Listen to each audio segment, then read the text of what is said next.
Of all the subjects that we need a new roadmap for, I think that Brexit is one of the biggest. It's in the news today for a number of reasons. But before I tell you about the more recent reasons, let me take you back to July and share with you something you may have missed. So Alex Younger is a former head of MI6. Okay? I'll say that again. A former head of MI6. He was speaking to ITV News back in July. Particularly since I've left office and I've travelled around Europe, I'm profoundly depressed. Nobody mentions the UK. We've just made ourselves irrelevant, and this is extraordinary. And at the beginning part of this century, we were the dominant force. France has effectively eclipsed that, and you just don't hear a discussion of us. And I think Brexit has marginalised us. It was kind of intended to do exactly that. And as I've already said, I think the problem with that, and we've got NATO, and NATO is great, but conflict is about so much more than war now. It's in the economic and tech space and the digital and data, and that's all civilian, and we've just marginalised ourselves. So Putin will have been absolutely delighted by our decision, as will have Xi Jinping. When Xi looks now at Europe, he's intent on peeling it away from the United States. This is an absolutely key strategic objective for a whole set of reasons we could discuss. Former head of MI6 there. And of course, Boris Johnson and Nigel Farage still sort of getting rich and richer, I don't know what the word would be, off the back of pretending that it was a good idea. Former head of MI6 describing the destabilisation that was the deliberate intention of Brexit. And of course, because Boris Johnson was Prime Minister when the dust began to settle, we never really got to the bottom of just how widespread Russian interference in that entire process may have been. So that's one contribution. Have a little listen to David Ricks, who's the CEO of Eli Lilly. Funnily enough, it's the pharmaceutical company that's going to be involved in the weight loss jabs that we were talking about in the last hour. This is him giving an interview on Radio 4 yesterday. I think the difference in the UK is, on your own now, separate from Europe, it's a relatively small market. For most multinationals and certainly for Americans. So something needs to be quite different to make it interesting. What I think he means by that, what I'm fairly sure he means by that, is that the government's going to have to bend over a little bit further to get businesses like his to do business here than it would have done if we were offering access to a market of 450 million people as opposed to access to a market of 50 million people. And again, these are refrains that we shared so often on this programme that we began to be able to do it in our sleep. They do not need us more than we need them, and there is literally nobody anywhere in the world who would choose a market of 50 million people over a market of 450 million people if they were given an obvious choice. There's another one as well, actually, which is it's this week's news, but with a long tail. There's an economist called Simon Johnson. Guess what he's just done? He's just won a Nobel Prize for economics. Guess what he talked about in an interview a couple of years ago? He described Brexit as being self-destructive. So in one corner, you've got Andrea Jenkins, Nigel Farage and Boris Johnson. In another corner, you've got a former head of MI6, the chief executive officer of Eli Lilly, one of the biggest pharmaceutical companies in the world, and you've got a Nobel Prize-winning economist. And if I live to be 212, I will never, ever fully understand how anybody could have thought, I'm going to trust old Daniel Hannan and Marc Francois on this one. I'm going to completely ignore people like Sir Alex Younger, David Ricks and Simon Johnson.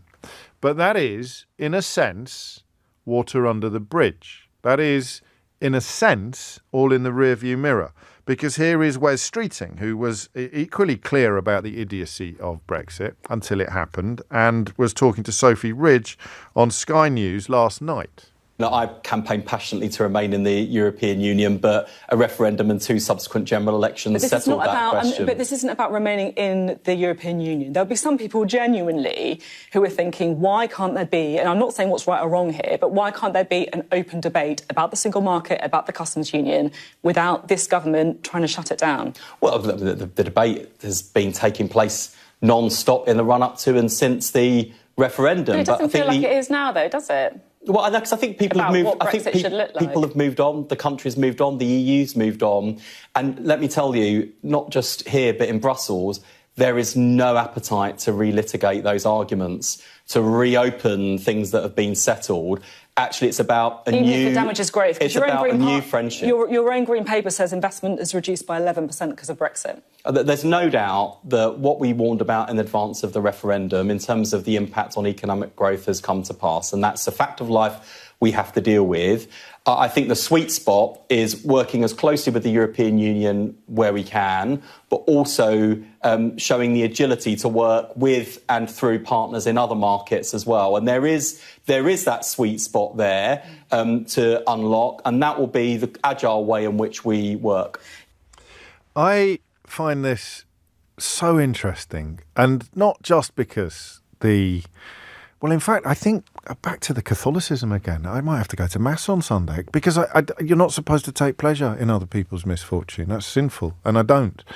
And you can't really take that much pleasure in being proved right. There comes a point where you have to sort of go, yeah, OK, I'd like to rub your faces in your stupidity, particularly if you were really unpleasant to those of us who were telling you the truth. Oh, here's Steve in Guildford. Brexit again, James. You drag on a has-been to make your case. Why not get Starmer on to ask about a referendum so we don't have to listen to you drone on and on and on? That's Steve celebrating getting his sovereignty back. That's what it sounds like. That's the sound of joy, victory and rapture. Steve in Guildford. On a fast track to Idiot's Corner. But that's the point, isn't it? There's no point me having got everything right, engaging in debates with Steve, who got everything wrong, because Wes Streeting has a point. You know, Steve made the bed, we all have to lie in it. Boris Johnson, Nigel Farage, Mark Francois, Daniel Hannan, Nadine Dorries, all the galaxy-brained politicians of the last few years, they made this bed. Everybody honest and intelligent knows that it is ridiculous. I hesitate to use the word intelligent in that context, but I said honest and intelligent. So dishonest, intelligent people can still be either claiming, pretending, or even perhaps believing, because the first thing you do when you become dishonest is start lying to yourself.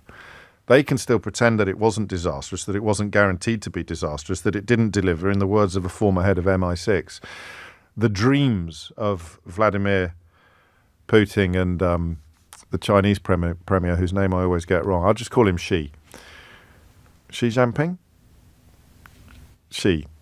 It's like when he said that's what Xi wanted, I thought, hang on, I thought the Chinese premier was a fella. That's why I always get confused about it. So they soiled the bed, and it's frustrating that so many of them remain untouched by the consequences of their own actions. They soiled the bed. There's a word I'd much rather use, but Ofcom have views on such things. These people soiled the bed, and Wes Streeting is saying we all have to lie in it. And I don't want to upset you, but I think he might be right. Because I love coming back to this territory with an air of curiosity. The days of the phones lighting up with people like Steve in Guildford there to ring in and tell me why I was wrong. Here's another one. Brexit and Boris living rent-free in Liar, James O'Brien's head 24/7, embarrassing. The days of people like that ringing in to soil themselves on air are over. They're just sitting in mum's back bedroom sending texts and coming up with hilarious nicknames. So there's no actual point in relitigating Brexit phone-ins, because it would be like having a Brexit phone-in about whether or not the sky is blue. Well, even that doesn't work, because the sky can be grey some days, so whether or not healthy grass is green. It would be like having a Brexit phone-in about whether or not the earth is flat, which reminds me, I must play you some clips of people turning up at Donald Trump rallies recently and answering precisely that question. So there's no point. Even in 2018, 2019, there was still a point to it all. There was still a chance of slamming on the brakes or hitting the reverse gear. It was still worth doing. It was still worth saying to people, look, that thing you're holding in your hand, that is not cheese. That's a piece of moon. The moon is not made of cheese. The people who've sold you that, claiming that it's cheese, they were lying to you. It's moon. It was still worth doing. You know, it was still worth.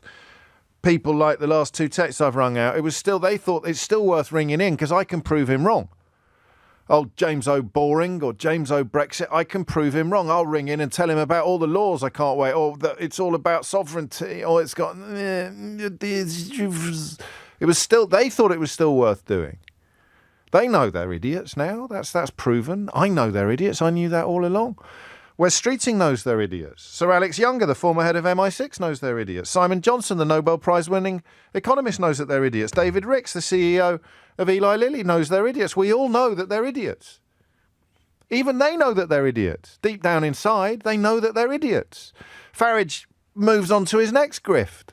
But he knows that he was an idiot. He doesn't care enough, actually, about the people whose lives he's damaged, the people about whose lives have deteriorated. Ditto Johnson. They know it's a disaster. They can never admit. That's why Johnson has to tell repeated lies about vaccines in a desperate attempt to pretend that it isn't all an almighty disaster. Did you see the interview Johnson gave, where he blamed David Cameron for not having a plan to deliver the unicorns that he had promised to the people who voted for his Brexit?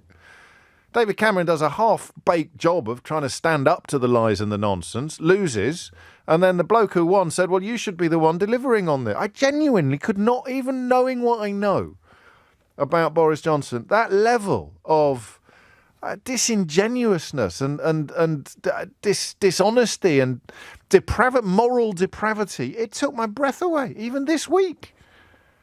I couldn't quite believe when David Cameron did. I won the argument. But I didn't know. Blah, blah, blah. And you sit there and you go, what? It's absolutely extraordinary that this myth persists. But for them, it has to persist. He can't turn around and say, it'd be like Profumo squared. He can't turn around and accept the disgrace that he deserves any more than Nigel Farage can. They soiled the national bed. And Wes Streeting says we all have to lie in it. And I wonder whether he's right. I wonder whether it matters. Why does it matter that these people, while claiming to be patriotic, delivered the wildest dreams of Vladimir Putin and Xi Jinping? Why does it matter? What's the point of acknowledging David Ricks is correct, and we've turned ourselves into a supplicant nation, a nation that has to beg big international business to do us a favour and come here, as opposed to part of a market that can say, we'll do you a favour and let you come here. And a Nobel Prize-winning economist who knows and explains why it is self-destructive. He's just won a Nobel Prize for showing how institutions determine economic fortunes. And what was the big lesson of Brexit from the people that we've been talking about? Oh, you can ignore the institutions. So how do you feel? I'll play you Wes Streeting's words a little longer, okay? I'll just play, not longer, just one more time, because I think he might be right. I don't think I'm ever going to shut up about it. As long as I'm getting messages like the last two that I read out, I'm going to enjoy, and I know it's a little bit unchristian of me, but I'm going to enjoy rubbing the faces of those people in the evidence of their own excessive stupidity, their own bigoted, largely racist ignorance that led them to simultaneously damage their own country while claiming to be patriotic because they'd had their boils brained so conclusively by some of the worst contributors to political discourse in the history of these islands. So I've earned the right to enjoy reading out these texts and laughing at them. Here's another one from Rob. I can't listen to this trash a minute longer. So there's Rob reflecting upon his glorious victory. There's me holding up a mirror. Rob has a look in it and literally vomits at what he sees because he can't listen for a minute longer. Poor old Rob puking up at the sight of his own reflection through the lens of the Brexit that he was told was going to be brilliant. But everybody knows that it's not brilliant. Even Rob has the brains to realise that it's not brilliant. He's not quite intelligent enough to realise that the reason why he's repulsed by this cavalcade of evidence and fact is because he voted for it and believed it was going to be brilliant. It's a shame you're not still listening, Rob. But what's the point? Listen to Wes Streeting and tell me whether you think, with either a massive sigh of relief because it means you're not going to have to be confronted anymore with the evidence of your own stupidity, or whether, like me, you don't see the point in returning to this territory because it's as if we have voted as a country to swim in treacle for 50 years and we can't now somehow abolish treacle.